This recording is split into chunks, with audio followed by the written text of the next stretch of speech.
Bom, gente, muito boa tarde a todos vocês. E aí, tudo bem?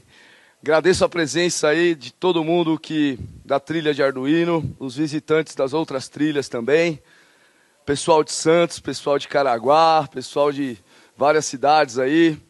E aqui hoje eu vou estar fazendo essa palestra aqui sobre turbinando os seus projetos Arduino com Raspberry Pi. Na verdade, o recado que eu quero passar para vocês é um recado rápido, dizendo Raspberry Pi não substitui Arduino. Né, que todo mundo já vem perguntar, bom, mas e aí, eu compro então o Raspberry Pi, agora esquece o Arduino, né? Então, aqui a gente vai explicar tecnicamente por que as duas plataformas são importantes e também por que a soma dessas duas plataformas tem um potencial gigantesco para o mercado, para os seus projetos e etc.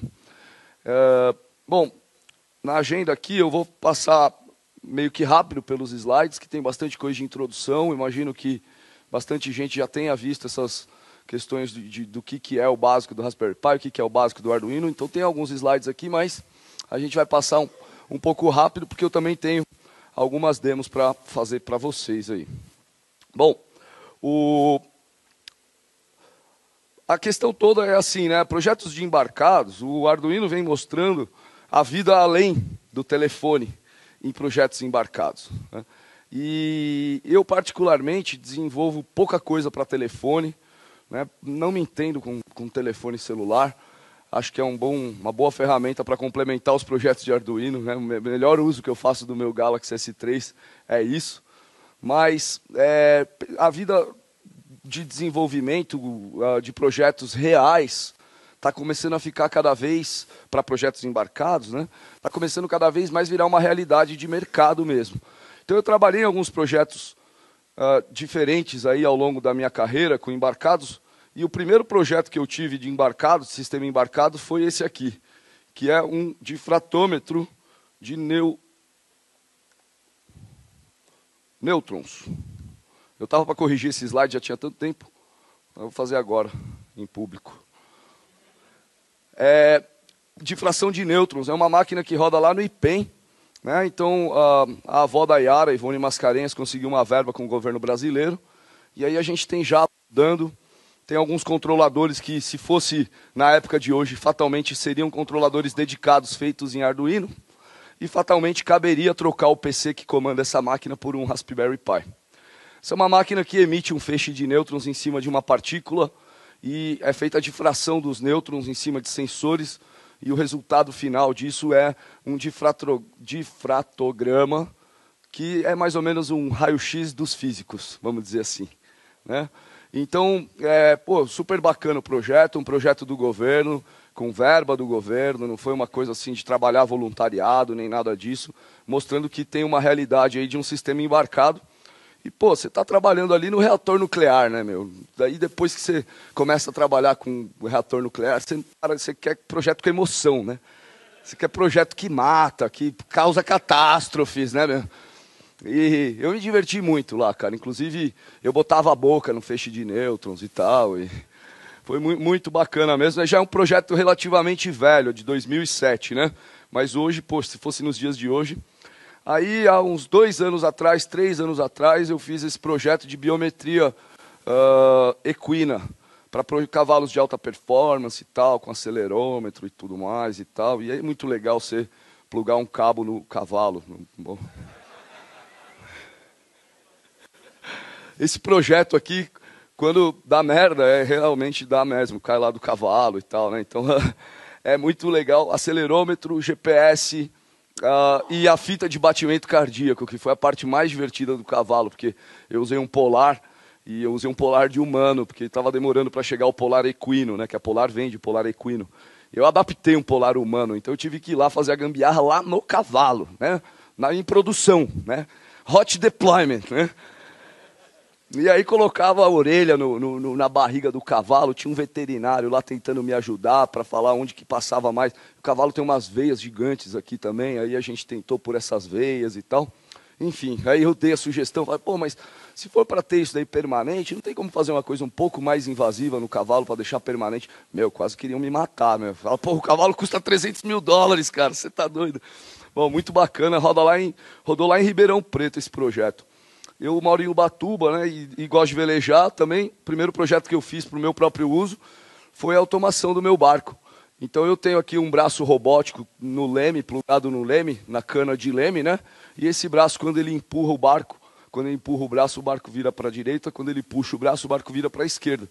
E um dia o meu piloto automático quebrou. Eu falei, yes! Né? Porque você fica feliz que você pode, né? Quebra a geladeira da sua casa, você, pô, vamos desmontar, né, meu? Quebra micro-ondas, né? Tudo que quebra passa a ter um sentido de felicidade na tua vida. E aí eu abri o braço robótico, interceptei, ranquei a eletrônica dele e coloquei um Arduino, usei um Arduino Mega. Também não existia o Raspberry Pi nessa época, agora eu estou pensando em colocar um Raspberry Pi no barco. Basicamente eu uso um Bluetooth e eu posso comandar o barco com o acelerômetro do celular, o que é muito útil durante uma tempestade, porque você não precisa sair da cabine do barco. Você fica só olhando o GPS, dando o rumo do barco e tal. E aí foi aí que eu fiz a minha primeira proporcional integral derivativa para poder manter o barco em linha reta. E meu irmão, inclusive, é um cara que também tá aqui. Cadê? Olha lá, meu irmão ali. Ele também era da Marinha, então ele tem habilitação. E aí a gente sai eu saio para trabalhar, né? Ele sai para pilotar o barco. E aí ele fica lá, eu fico dentro da cabine. E aí, tá rolando? Para, que eu preciso virar e tal, né? Então ele fica tomando conta do barco para a gente ajeitar esse algoritmo. Até hoje não ficou muito bom. Esse braço robótico aqui tem um algoritmo dos ingleses, que já é um algoritmo de 20 anos. Que, pô, os caras não têm sensor nenhum de movimento, o motor não tem feedback nenhum. E o barco, os caras conseguem sem nada manter o barco em linha reta e fazer essa coisa da proporcional integral derivativa, PID. Então é muito legal isso daí. Em Ubatuba, está rolando esse projeto aqui, que é o TubeSat, que as crianças da escola Tancredo Neves, que é uma escola pública de Ubatuba, são crianças relativamente carentes, elas estão fabricando satélites e mandando para a órbita. Né? Então, crianças de 9, 10 anos, a partir de 9 anos até os 14, 15 anos. E esses caras, ano passado, esse kit TubeSat custa $15 mil. Então, se você tiver com vontade de lançar um satélite por algum motivo, você pode fazer isso com $15 mil, já inclui o lançamento e tal. E o satélite vai ficar um mês lá girando em torno da órbita até que ele caia na... Como é que chama aquela camada que tudo pega fogo? Que no... Na estratosfera, né? Aquela parte que passa, assim, que é sempre tenso nos filmes, né? Que, tal... E aí o satélite acaba pegando fogo lá e morre, né? Mas ele fica um mês rodando. Então isso aqui é para mostrar o quanto de coisa que tem fora da caixa. Acho que quem estava vendo a trilha de Arduino aí deve ter visto palestras maluquíssimas. Esse ano eu estava tocando outra atividade em paralelo. Infelizmente não consegui ver nenhuma, mas tenho certeza que vocês viram coisas divertidíssimas na trilha. Então são oportunidades legais, né? E aqui são as crianças soldando mesmo. E elas estão aqui construindo o seu próprio Arduino. Então isso aí é muito legal para pensar. Bom, e aí chegou esse tal do Raspberry Pi. O Raspberry Pi, ano passado, era como um filho, porque ele demorava 9 meses para chegar no Brasil, né, entre a compra e o delivery. Hoje em dia a gente está vivendo essa esborne, né, dos Raspberry Pis. Eu mesmo agora para o Hackathon comprei 40, até publiquei no Facebook, falei, cara, eu sou rico, né? Tenho 40 Raspberry Pis, né? Me senti poderoso. Pô, podia montar um data center, né? 40 núcleos ali de processamento de baixo consumo. Plaquinha que o preço fora do Brasil é $35, o preço no Brasil R$ 150, o que é totalmente honesto, porque o dólar está 2,3, né? Então 2,4, você multiplica aí, dá uns 100 pilas, o resto vai para a tia Dilma. O objetivo dessa placa também era inspirar crianças. O do Arduino era uma plataforma para artistas. Vocês percebem que não é para o developer, o foco não é o developer já é developer. Ele já é geek, ele já sabe programar e tal. Então, você abre o site do Arduino e fala assim, a plataforma é direcionada para artistas, robistas, músicos. Pô, e nós, developer? Não tem na lista lá do Arduino. E aqui o objetivo era inspirar as crianças. Saiu agora o João, que está na nossa trilha do Hackathon, me mostrou o jornal, saiu no estado de São Paulo, uma reportagem falando de crianças que já, escolas na Inglaterra, que utilizam já o Raspberry Pi para ensinar as crianças a programarem. O Raspberry Pi vem com Scratch, o Raspberry Pi é bastante apegado ao Python, porque é muito legal, porque para as crianças é uma linguagem bacana de se aprender a programar, né? Acho que o Python é uma evolução fantástica do Basic, então tem muita coisa para Python. E roda também Java, você programa em C, você programa em Perl, programa em várias linguagens, né? Só de ter o Java dentro dele, já abre um leque de 200 possibilidades, porque hoje nós temos 200 linguagens implementadas embaixo da plataforma Java. Scala, Groove e várias outras aí linguagens. Tem uma lista aí que ano passado eram 100 linguagens, nasceram em um ano, uma outra 100 linguagens. Gerou uma nova onda de Linux embarcados, né? Então, acho que assim, para o consumidor final, talvez o Linux não seja o melhor sistema operacional, né, para a tia, para a avó e tal, né? Mas a realidade é que o Linux domina o mundo. O Linux domina o mundo, porque ele está dentro de grande parte dos devices que nós usamos hoje em dia. Ou Linux, ou algo do FreeBSD, alguma origem dessa. Quem tem um iPhone é Linux, entre aspas. Quem usa MacBook é Linux. Né? Quem usa Android é Linux. E agora a gente tem vários sistemas embarcados com Linux. O Linux sempre foi um cara muito interessante para se embarcar. E a vantagem do Raspberry Pi é a seguinte, ele vem com HDMI, ele pode tocar vídeos em Full HD. Estava lá o João, que tem uma empresa de televisores mesmo, testando tudo que era vídeo de HD. Ele me mostrou um vídeo lá, falou, esse aqui a maior parte dos PCs com 2 GB de memória RAM não tocam, e o Raspberry Pi com 512 está tocando. E então ele tem isso, ele tem 2 portas USB que você pode plugar devices, você pode fazer um hub nessas 2 portas e aumentar. Ele tem um conector RJ45 para plugar a rede. Ele tem um flat ali para você ligar uma câmera Full HD. Então teve um cara na Europa que fez um balão que ficou sobrevoando a Europa, tirando foto da Europa aérea e mandando, muito legal o projeto dele. Tem também uma entrada para flat cable ali de um display gráfico para você ter um pequeno monitor no seu Raspberry Pi.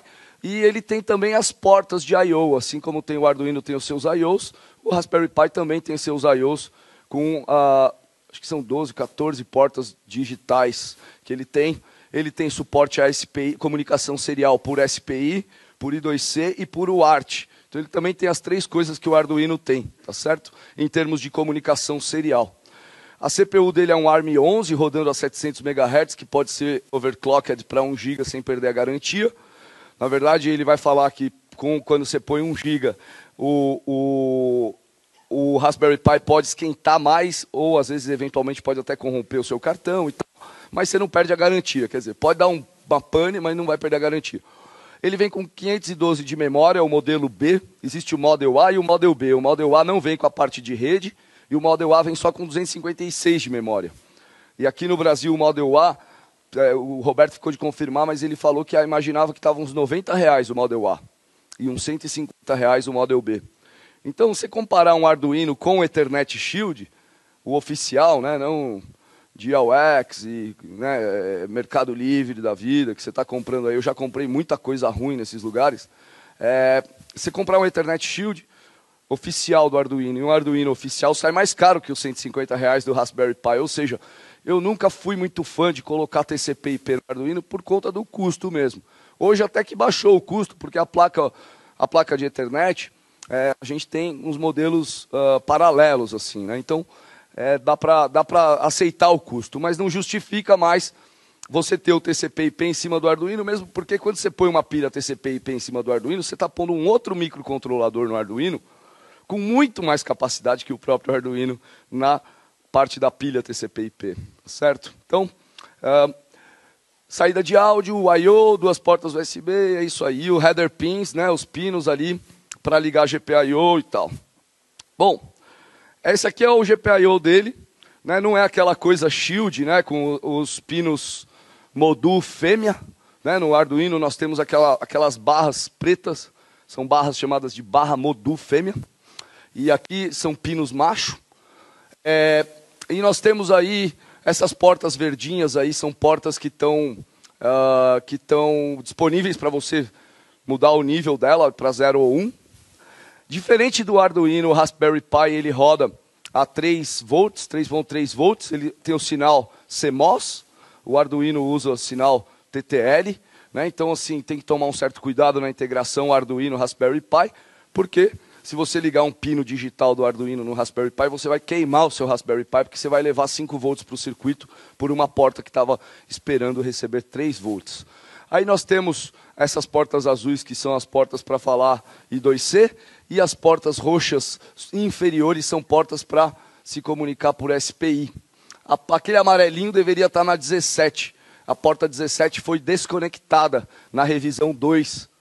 Então essa porta 17 ela está ali, tem o número, mas ela não existe mais. Então, porque eles acharam um bug que a trilha que corria até essa porta causava restart, dependendo do uso exaustivo dessa porta, ela causava um restart. Eles romperam a trilha na revisão 2, temporariamente, provavelmente deva vir alguma outra revisão.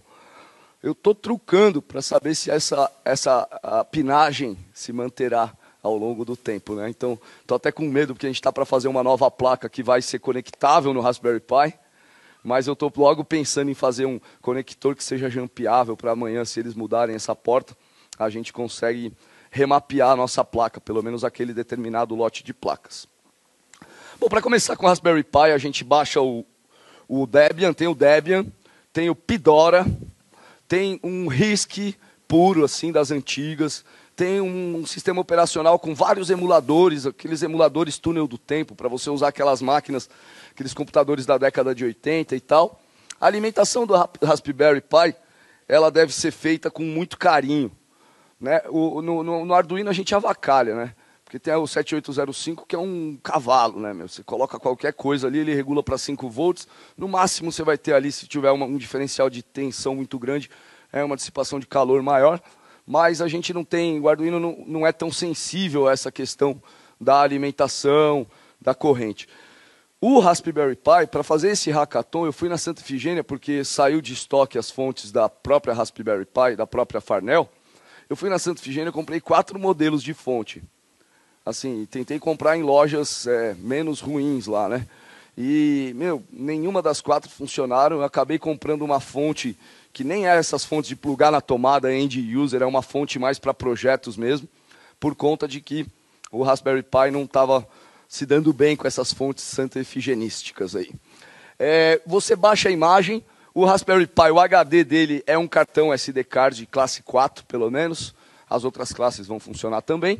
Então você bota lá um cartão de memória, você pode botar um HD externo, caso você queira ter um Media Center com um monte de músicas e tal, bota um HD externo e deixa no cartão de memória apenas o sistema operacional. Mesmo porque a diferença de preço de um cartão de 8 GB para o de 32 GB é gigantesca, né? Ainda é. Então vale muito a pena quem for fazer um Media Center. É muito comum você baixar uma imagem que tem na internet, que você já liga o Raspberry Pi na TV, na hora que você abre é um Media Center, como se fosse um Media Center de um videogame, um Media Center profissional mesmo, toca vídeos Full HD, enfim. Esse é o projeto, assim, tem muita gente que fala, eu comprei o Raspberry Pi e dei uma ligada, acessei o Linux e depois parei de usar, guardei, né? Isso aí acontece com muita gente de eletrônica, né? Os projetos, eles gostam tanto que eles guardam e não usam, para não gastar, né, cara? Então, brincadeira, mas é difícil achar tempo, né? A gente está sempre dividindo o tempo com atividades comerciais, né? Aí você faz lá o dump da imagem para o seu cartão de memória, bota o cartão de memória, está pronto para dar o primeiro boot no seu Raspberry Pi. Bem, que mais? E agora, o que fazer? Divertir-se, aprender Linux, estudar mais Linux, né? Porque acaba que você tem que dar uma porrada de comandos ali, então para quem não é muito habituado em linha de comando no Linux, você acaba desenvolvendo ali, usar um VI e tal, né? Que é uma coisa interessante. Eu falo que o Unix de uma maneira em geral, eu comecei a trabalhar com o Unix com o Sun Solaris e com o HP UX, que era o Unix da HP, que era maravilhoso também. E isso em 96. Então, quer dizer, eu tenho quase 20 anos estudando Unix. E aí é um conhecimento, cara, que semanalmente eu aprendo uma coisinha nova. E aquele conhecimento, ele nunca é depreciado do Unix. A mesma coisa é o TCP/IP. Então eu falo, o que eu estudo? Quer estudar uma coisa que você tem certeza que você vai ocupar um espaço de memória bom da sua cabeça, é estudar Linux e Unix de uma maneira em geral, e TCP/IP, porque são coisas que quem sabe Linux, Unix e TCP/IP, em geral, tem uma desenvoltura maior. Fazer interfaces gráficas. Tem uma tecnologia da Oracle que ela é meio controversa para a maioria das pessoas, não para mim, que é o JavaFX. Então o pessoal fica, mas JavaFX não vai vingar, porque não sei o que lá, porque o Silverlight morreu, porque não sei quem morreu, o Flash morreu, e agora é HTML5 e tudo. Olha, gente, HTML5 faz muita coisa mesmo, mas tem situações em que você tem interfaces que você tem muita complexidade na interface gráfica e que dificilmente, assim, lógico, você vai pegar, não, mas os caras fizeram Angry Bird em HTML5. Meu, mas aquilo lá, cara, são, assim, não é empresa de desenvolvimento, cara, que faz aquilo, é sempre de Umbanda, né, cara, que pra fazer um Angry Birds em HTML5 é magia negra, né, cara. Não é assim, o cara manda para Marte, né? Faz outsourcing em Marte, aí chega a interface. Quer dizer, tem pouca gente capacitada efetivamente para isso. E assim, no mundo real, o que as pessoas querem para fazer essas interfaces é coleção de componentes que você faz drag and drop em telas WYSIWYG e tal. Eu sei que isso também é possível com HTML5, mas eu estou falando em interfaces. Imagina você fazer uma interface para um avião. Você vai fazer a interface gráfica touchscreen do avião. Aí fala assim, vamos usar HTML5? Sei lá, né, cara? Não sei. Se for... Eu preferia uma coisa mais robusta, né? Eu preferiria usar um Silverlight, se fosse o caso. Eu preferiria usar um Flash, se fosse o caso. Mas não é mais o caso. Então tem o JavaFX, vocês vão ver aí projetos que estão descendo, que estão rodando. O JavaFX está sendo assim, vai vingar ou não vai vingar? Meu, o Larry Ellison... O cara tem empresa de banco de dados. Ele fez o veleiro mais rápido do mundo, com a vela mais moderna do mundo. Revolucionou até os cálculos matemáticos da área vélica. A vela que o cara inventou, junto com o time dele. Quer dizer, se o cara tem uma empresa de banco de dados e revoluciona o mundo vélico, você não acha que ele tem dinheiro suficiente e potencial suficiente para ser uma empresa de banco de dados e criar algo inovativo em interfaces gráficas? Né? Então, assim, por que o JavaFX vai vingar? Porque o tio Larry quer. Não é? O tio Larry quer. Pronto. Né?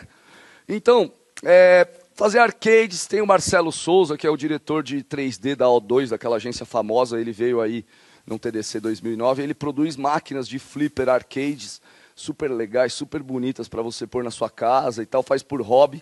Isso também é um projeto bacana, fazer games e tal. Pra você ter ali na tua casa um flipper rodando aqueles joguinhos de Atari, aí você bota todos esses emuladores, meu, sucesso absoluto. Bota um flipper desse, uma pipoqueira dessa, a pessoa não vai sair mais da sua casa, cara. Bom, o Arduino, então, é a plataforma baseada no Atmega, que é um chip aí com uma capacidade fantástica em termos do que ele coleciona de recursos, né? Mas o Arduino, ele, em termos de projeto de hardware, primeiro que ele é uma cópia do wiring, uma evolução do wiring. Então nunca foi uma coisa nova, totalmente nova. Mas o que tem de legal do Arduino é a comunidade. O que tem de legal do Arduino são as informações na internet. O que tem de legal do Arduino é como eles conseguiram pegar uma plataforma e motivar novamente as pessoas a aprenderem eletrônica. Então, isso tinha morrido na década de 80 para 90. Foram acabando aqueles professores pardais. Porque chegou o PC, as pessoas faziam tudo no PC, não queriam mais desenvolver assembly em microcontrolador. Faz no PC, usa uma porta paralela, pega os pinos da porta paralela e controla o motor via porta paralela, integrado com outro sisteminha ali, mas o PC deu uma dominada, né? Então o Arduino trouxe de volta essa ideia. O Arduino é programado em C, C ou C++, eu costumo falar que é um C mais ou menos, né? Não é um C++, você quer ter C++ mesmo, vale a pena no futuro ir para AVR direto, né? Programar com GCC AVR, AVR Studio, que é uma ferramenta fantástica, que te dá a capacidade de fazer debug muito melhor, te dá a capacidade de otimizar o número de movimentos de registradores de assembly que vai fazer, que quando a gente está fazendo com o Arduino, a gente sabe que dá certo, mas não sabe o que acontece por trás dos registradores. Né? Então o Arduino é uma arquitetura RISC, tem poucos registradores, não é difícil aprender a mover registrador do Arduino. Né? Então o Arduino traz isso tudo de volta. Eu estava lendo um livro que eu comprei de um professor de Florianópolis, professor incrível lá que deu uma palestra fantástica na trilha de Arduino em Floripa. E a gente precisava pegar o nome desse livro para passar para o pessoal. Chama Programando em AVR/Arduino, mas ele só fala de AVR. E ele começa falando assim, uma história, contando a história riquíssima da arquitetura RISC e CISC, falando de Harvard e von Neumann, do número de registradores que move nas arquiteturas. Cara, eu sou geek, eu adoro lembrar dessas coisas, assim, né? Refrescar a memória. Eu me lembro muito de um livro do Frank Will Roche, chamado Desvendando o Hardware do PC, que pegava bem pesado nesse sentido. Bom, o Arduino, o legal dele é que é possível até usar ele em protoboard, né? Então aqui um Arduino em protoboard, é possível construir um Arduino em papel.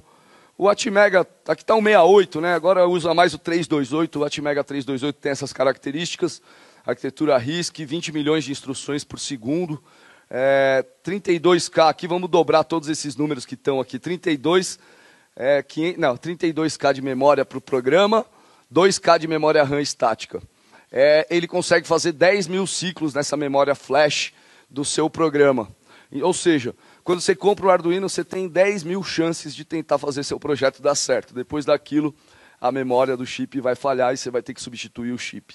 Né? Então, portanto, né, acertem em até 10 mil vezes. É muito difícil que isso aconteça, que você gasta.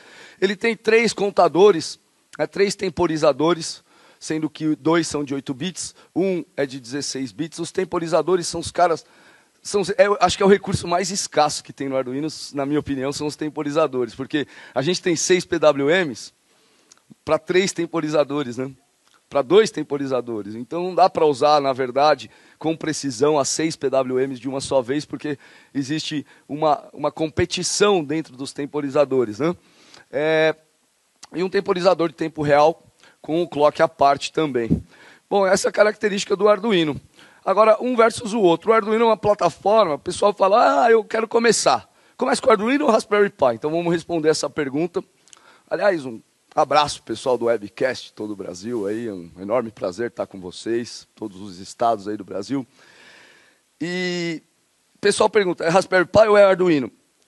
Se eu falo, você já conhece eletrônica? Não, Arduino. Porque Arduino é a plataforma para você aprender eletrônica. Né? Medir a tensão de pinos, entender a diferença de tensão e corrente, aprender a calcular coisa de watts. É muito bacana aprender eletrônica com o Arduino. Ele é muito honesto, né, no sentido de que é tudo bem aberto, você consegue correr as pistas dele, as trilhas dele. E ele tem... ele é o baby step, vamos dizer assim, para quem nunca trabalhou com microcontrolador. É bem mais fácil começar com microcontrolador hoje do que há 20 anos atrás. Eu estava falando lá, tem gente que está no hackathon de Raspberry Pi, que na época dessas pessoas, há 20 anos atrás, o que acontecia é que o cara comprava um componente nos Estados Unidos ou na Santa Efigênia em uma loja, aí ele tinha que ir para uma loja onde tinha o cara que vendia xerox do manual do componente. Então, assim, essa época, imagina o privilégio que a gente tem de viver nessa época, que você googla o nome lá do componente, pega o datasheet, já cai num blog que tem o código-fonte. Quer dizer, o que a gente faz em um dia com o Arduino, a galera da década de 80 era o trabalho de conclusão. O cara fazia durante os 4 anos do curso de eletrônica dele. Então, assim, gente, é muito privilégio nosso. Hoje a única competição é o tempo, né? Bom, o Raspberry Pi já é os primeiros passos para quem quer trabalhar com ARM e Linux. Então, o Raspberry Pi tem um ARM, né? Eu falei aí, um ARM 11 com Linux. Então, já é outra pegada aí, né? A outra questão também, os Arduinos ou Atmegas são extremamente úteis para controle dedicados. Imagina um sensor de distância, aquele ping. Né? Ping é aquele sensorzinho que tem ultrassônico, que ele manda um sinal sonoro, o sinal bate em algum lugar e volta aqui o sinal sonoro. Então, por um olhinho, ele emite o sinal sonoro, por outro olhinho, ele escuta o sinal sonoro retornando. E a distância, ela é análoga ao tempo que demora para o sinal sonoro bater no objeto e voltar. Portanto, esse sensor ultrassônico, ele é um sensor dependente de tempo. O que acontece se eu ligo um sensor ultrassônico no Raspberry Pi? Imagina só, eu falo assim, Raspberry Pi, manda um sinal sonoro para medir a distância. Pum, sensor ultrassônico é esse aqui, né? é esse aqui do robô. Aqui é o olhinho do robô que ele mede a distância, certo, filha? Certo. Então, o que acontece? O Raspberry Pi vai falar, vai, manda o sinal sonoro. Agora espera a resposta. Aí ele fala, não, agora vai para a thread do Java, vai para a thread do Python, vai para a thread de não sei o que lá, agora pega o sinal sonoro de volta. E aí o que acontece? Perde precisão. Por quê? O Raspberry Pi usa um sistema operacional Linux, que é um sistema operacional multitarefa preemptivo. E ele faz o time slicing, a divisão do tempo da CPU entre várias tarefas. A gente teria que instalar um sistema operacional, um RTOS, um Real Time Operational System, para poder ter esse controle de tempo real com o Raspberry Pi. Mas aí já cai para um nível mais Jedi da coisa, né? Rodar um RTOS não é para qualquer um. Então o Arduino, ele não tem sistema operacional. Você lida ali com, na verdade você lida com os registradores em bare metal, né? Programação no trilho do cobre. No trilho do cobre. Então você cuida, se ele mandar ficar além do sensor de distância, ele só vai fazer aquilo. Nunca, a menos que tenha uma interrupção por algum motivo, alguém acione uma interrupção, né? Tem 2 interrupções no Arduino, não é isso? São 2, né? É isso aí. Então, a menos que alguém acione uma interrupção, então o Arduino continua sendo muito útil para controle de sistemas dedicados. Bom, e o Raspberry Pi vai prover todo o poder de processamento não só de CPU, mas em termos de GPU. O processador gráfico dele é maior do que o processador da CPU. Então ele tem alta capacidade mesmo para tocar vídeos Full HD e tal. Integração via REST, TCP/IP e tal. Muito bem, essa é a ideia. Então por isso que a gente vai, por algum tempo, trabalhar com os dois. Amanhã o Luciano Ramalho, aí, que é o gênio de Python aí do Brasil, vai dar uma palestra. Ele vai falar do PC Duino, que já traz as duas coisas. Traz o Arduino e um PC também do tamanho de um Raspberry Pi, junto, numa mesma placa, justamente por causa disso. E outra coisa, o Arduino tem analógica. O Raspberry Pi não tem analógica. O Arduino tem PWM por hardware. O Raspberry Pi, se for fazer PWM, tem que ser por software. Então tem recursos ainda, e o Arduino tem 20 portas digitais, tem bastante porta no Arduino, né? Então o que acontece? O Arduino é uma plataforma excelente para desenvolver projetos com sistemas dedicados. Por exemplo, você não vai botar um Raspberry Pi para abrir e fechar o portão da sua casa. Né? É muito, né? Como é que fala? É um canhão para matar formiga, né? Então não vale a pena. E você vai usar o Arduino para criar os seus próprios acessórios dedicados para o Raspberry Pi. Então essa é a magia do negócio, é somar Arduino com Raspberry Pi para você ter o melhor dos dois mundos. Muito bem, gente. Então, o Arduino mais TCP/IP, como eu falei, é uma coisa cara. Raspberry Pi mais, vamos falar assim, depois que você prototipou com o Arduino, criou lá a sua plaquinha Arduino com o projeto e tal, você só arranca o Atmega do Arduino, faz uma placa só Atmega com os acessórios que você quer colocar no seu Raspberry Pi e boa. Muito bem, já fiz muito slide, falei muito slide, vamos para algumas demonstrações aqui.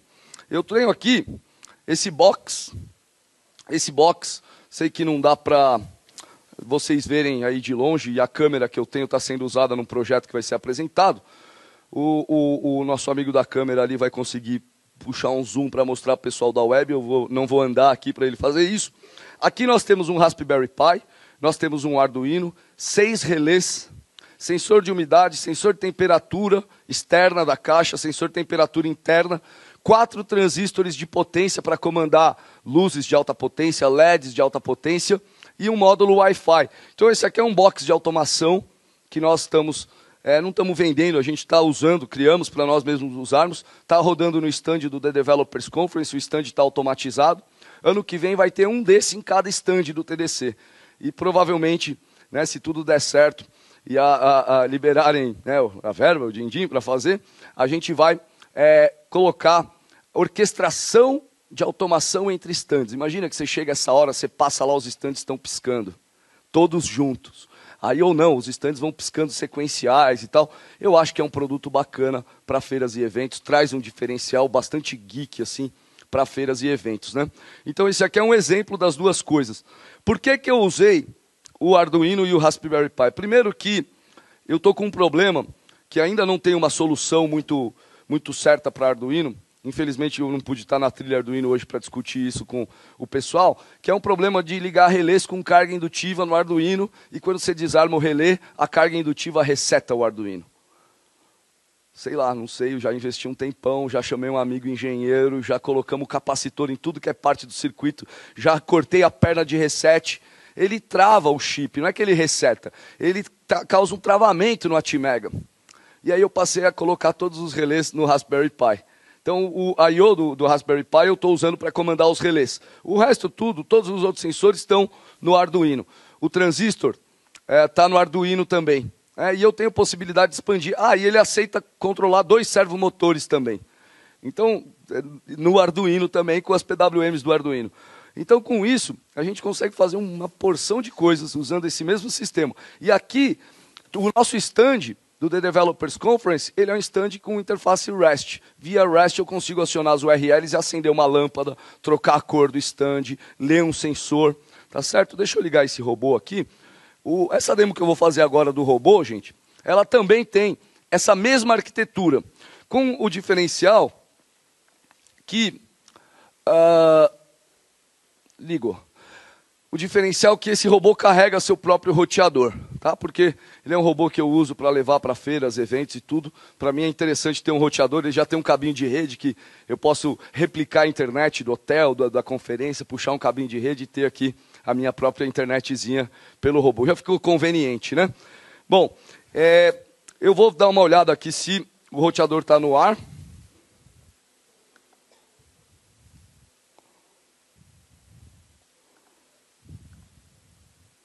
Aqui, entrou aqui Asus.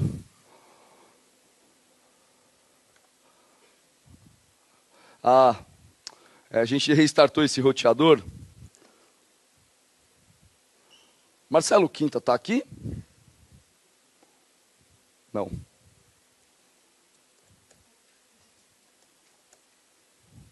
Ufa.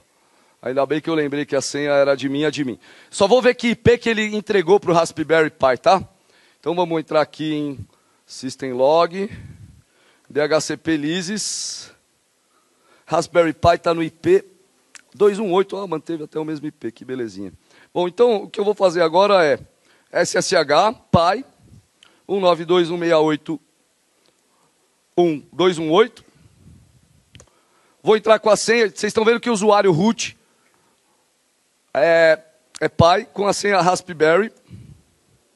Beleza, eu estou aqui no robô, essa sessão está no robô, e eu vou fazer o quê? Eu vou ligar um application server. Tem um application server Java rodando nesse robô, que é o Java Embedded Switch, da Oracle. E esse application server, ele é como se fosse um Glassfish menor, pequeno, para rodar em sistemas a partir de 512 de memória. Aí ele está deployando ali o Things, ele é um gateway de coisas, então o robô é uma coisa que eu controlo. Ele fez o deployment, e agora eu vou abrir o browser e vou acionar o robô. Deixa eu tirar esse negócio daqui, que senão vai travar o servo. Vou acionar o robô.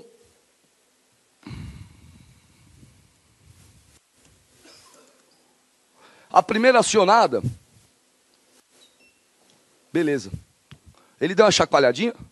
Deu. Maravilha. Igual na manhã, né? A primeira acionada aqui, ele simplesmente estabeleceu a comunicação entre Raspberry e Arduino. Eu vou mandar ele para frente na velocidade 5. Eu vou mandar ele parar. Vou mandar ele dar ré na velocidade 5. Vamos lá, foi a demo que eu fiz de manhã. Estou repetindo a demo para quem não teve a oportunidade de chegar aqui hoje logo de manhã. Eu vou mandar ele girar no sentido horário na velocidade 5. Vou mandar ele parar. Eu vou mandar ler o sensor de distância, número 2. O sensor de distância número 2 está dando 1,50 m. Então eu estou lendo o olhinho do robô ali, né?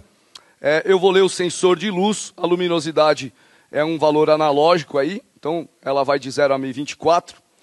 E eu poderia fazer um Linux, poderia ter uma câmera com Raspberry Pi, reconhecimento de objetos, poderia processar esse tipo de dado. Quer dizer, É um robô aí completo com application server, que pode se conectar na internet, que pode ter uma câmera, que pode ter uma tela Full HD, se o robô for maior. Ou seja, pô, maravilhoso, né? Quer dizer, se vocês verem, o que é interessante, o pessoal fala, pô, Vinícius, cada ano o seu robô ganha uma nova camada. Daqui alguns TDCs o robô vai estar desse tamanho, um R2-D2, né, cara? Mas ele era um projeto, se eu desacoplar ele todo aqui, ele era um projeto Arduino no passado. Quem acompanha aí nosso trabalho com essa área de robótica, viu esse robô crescer, literalmente. Aí a gente adicionou uma camada nova e turbinou literalmente o robô com Linux e Raspberry Pi. Bom, agora eu vou trocar de rede. Puxa, que sorte que eu dei, meu. Acabou a bateria bem agora. Eu vou trocar de rede e agora eu vou fazer uma outra demonstração para vocês, já que eu não consigo demonstrar o stand. Eu vou repetir, quem já viu a demonstração da pipoqueira? Bastante gente, mas bastante não viram. Bom, então a pipoqueira tem o nosso sistema de automação. Nós compramos essa pipoqueira, a primeira coisa que a gente fez antes de ligar e fazer pipoca foi desparafusar a tampa, né, e criar aqui um sistema de automação. Aí, o que a pipoqueira faz? Bom, ela controla a panela, o aquecedor inferior, o aquecedor superior, o girador da panela e a luz dela. E ela tem uma luz colorida aqui para indicar, o status, né? E também enfeitar a pipoqueira aí. Então agora, o que eu vou fazer vai ser entrar na pipoqueira.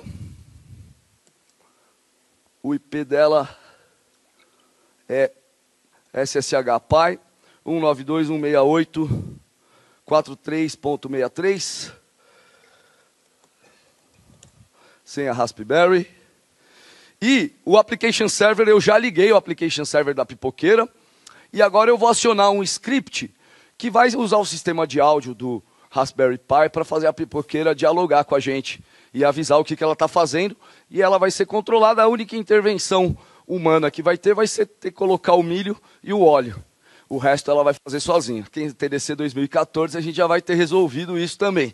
Então, vai fazer um dispenserzinho aqui de milho e óleo, vai ser bacana para automatizar isso. Então, eu aqui tenho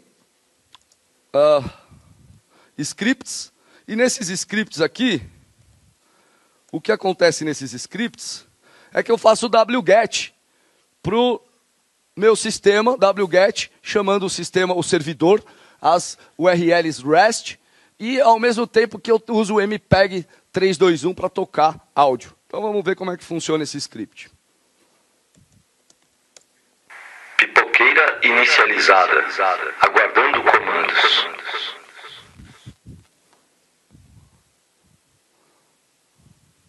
Programação de pipocas inicializada.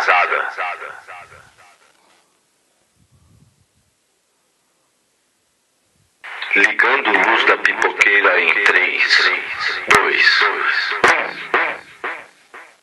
Tem um delay aí. Ligando o aquecimento da panela.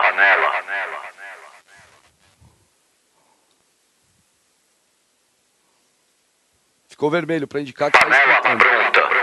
Coloque o milho e depois o óleo. Exatamente nesta ordem. Ela é brava, ela é brava.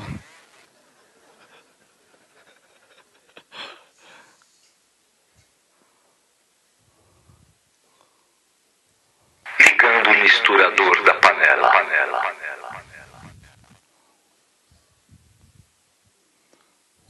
Ano que vem a gente vai estar automatizado já a pipoqueira toda, a gente vai demitir o pipoqueiro ali.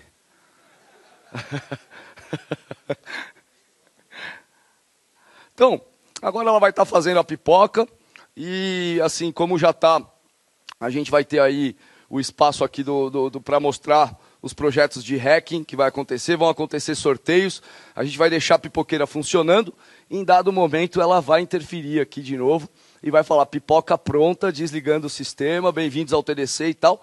Eu não vou ficar esperando aqui esses 3 minutos, que eu já fiquei esperando, e são 3 minutos que duram uma eternidade. Eu vou deixar ela aqui fazendo assincronamente, né? Sem a nossa intervenção. E queria então agradecer a presença aí de todos vocês da web, a presença de todos vocês aqui. Vamos pirar a cabeça porque I am, you are and we are crazy. Obrigado, gente.